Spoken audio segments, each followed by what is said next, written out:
Welcome to Lesson 29. This lesson is an overview of all the heartfulness skills you and your students have learned throughout the year.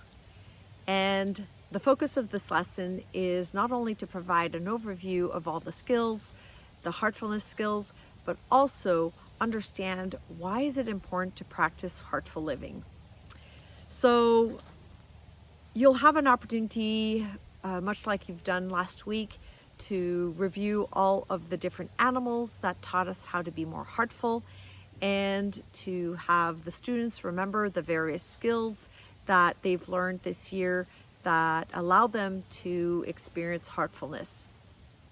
You'll be invited to do a guided mindfulness practice with your students that is going to help them remember all the various animals that they've learned along the way, and review all the different skills that may allow them to feel more heartful within themselves.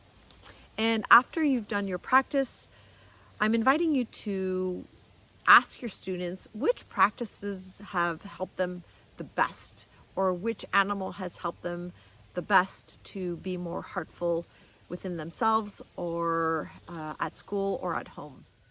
After you have engaged in a heartfulness practice and reviewed your animals that taught us how to be more heartful, I'm inviting you to introduce one of the most beautiful animals of our ocean, the great eagle ray. And the great eagle ray actually swims incredibly beautifully and peacefully, almost like a bird in water.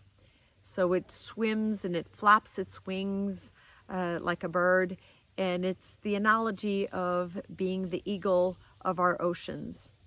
And when we practice heartfulness and mindfulness, the two wings of our mindfulness practices, we get to soar gracefully through life. And that is the analogy here that I'm inviting you to explore with your students. How has their mindfulness and heartfulness practices help them navigate their lives, their school, maybe challenges with their friends or situations at home, and live a little bit more peacefully or more calmly, and elicit student responses with regards to experiences they had along the way. So I'm inviting you to help your students elicit and remember experiences that they've had along the way that got them to feel more calm and more peaceful within themselves, and to share that in class. And the last piece that I would invite you to share with your students is, when we do practice these mindfulness and heartfulness skills, is that we get to live more peacefully, we get to be more calm within ourselves.